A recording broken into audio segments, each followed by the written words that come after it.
Assalomu alaykum hurmatli O'zbekistonliklar. Bu quyosh paneli invertori.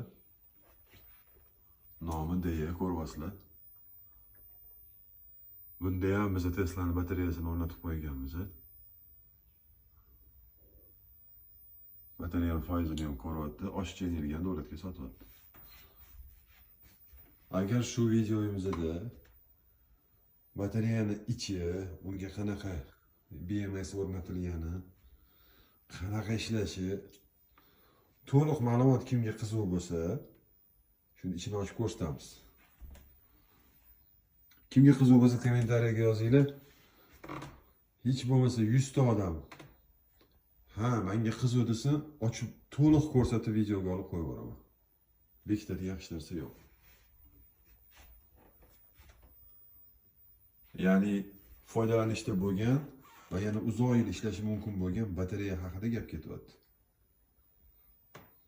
Narxi arzonroq tushadi nisbatan. Eng asosiysi umri uzoq bo'ladi va xavfsiz bo'ladi. Ana shu haqida gap ketadi.